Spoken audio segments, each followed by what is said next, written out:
A Michigan Republican candidate is being accused of voter suppression after taking out an ad in a black owned newspaper with the wrong date for the election.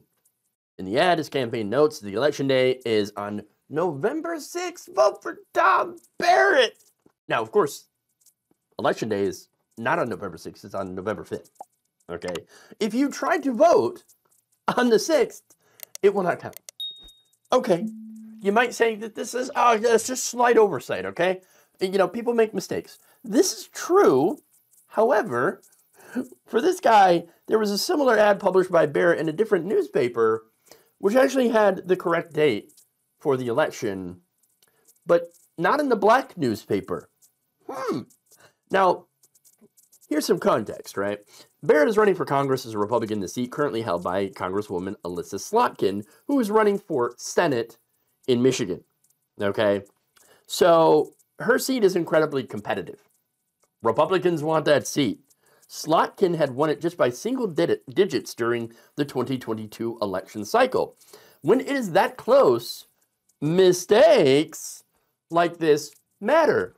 Oh, if a few hundred people end up getting tricked and vote on the wrong day, and it led to Republican victory. What are you going to do? Oh, sad day for you. So, yeah, that's not good. Look, at best case scenario, his campaign is incompetent and makes the dumbest mistakes. I mean, how could anybody in politics not know that the presidential election is held on November 5th? All right? Incompetence. But at worst, it's more nefarious because this could be voter suppression. As a result, black lawmakers are now calling for an immediate investigation into Barrett's campaign. At best, they say Tom Barrett and his campaign have committed a shocking oversight, which will undoubtedly lead to confusion by black voters in Lansing, in part because they still do not appear to have made any attempt to correct the record. And at worst, this ad could be part of an intentional strategy to deter black voters by deceiving them into showing up to vote on the day after the 2024 election. So this is, again, the first ad run by Barrett's campaign in the Michigan Bulletin, and his campaign had called the issue, quote, nothing but a proofing error. Oh, so basically, whoopsie. Oh, sorry about that. Oops. But if it's just an oopsie, it's a big one. In fact, the caucus's legal filing says it strains credulity that this is a simple mistake. Tom Barrett and his campaign placed two nearly identical ads in two different newspapers within a week of each other. The ad placed in the newspaper, read predominantly by black voters, has the wrong election date, while the ad placed in the newspaper, not read predominantly by black voters, has the correct election date. So, but still, hold on. Why then should we assume the worst? Again, mistakes do happen, right? Yes. However, voter suppression methods like this have long been a Republican tactic. Case in point, in 2020, several Facebook ads had targeted black and Latino voters with various false claims about President Biden and Black Lives Matter. Robocalls have even told black voters to stay home, claiming, oh, don't worry, just don't even bother voting. Democrats, they're going to win. They're going to sweep. Wow. All right. And look, it's estimated that some 40 million Americans could regularly be targeted and fed disinformation within black online spaces as the election nears, according to the nonprofit group Onyx Impact. So yeah, misinformation is another part of voter suppression. So now here's the thing, right?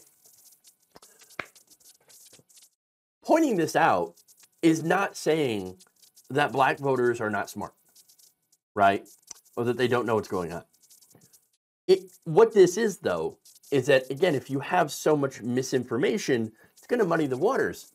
And there are people out there that are going to be like, wait, did they move the election day? Oh, or did we get an extra day? Or what's going on with that, right? And so that could lead people, again, to make mistakes. And then their votes don't get counted. And misinformation works on anyone and everyone. Look at the entire Republican Party as an example. Misinformation absolutely works on them, okay, all the time. And it's not like, again, the right wing has never tried to keep people from voting through lies and trickery. All right. And finally, if it was an honest mistake, how come 12 days as of yesterday, after this error was discovered, his campaign, why have they not issued a correction? They're saying, oh, well, don't worry about it. It'll be in the next bulletin. Oh, right. Okay. Sure. It'll be in the next one. Well, can't wait to read that. Because I think the only reason there will be a correction is the fact that they got called out. Thank you for watching. If you enjoyed this video, please like, share, subscribe, hit the bell icon in order to get notified whenever a new video is released. And if you want to support independent, progressive media through this difficult time where it seems like everybody is shutting down, you can become a member on our YouTube page, you can become a subscriber on Facebook, or you can go to my Patreon. It's patreon.com/Jeff Waldorf. Thank you.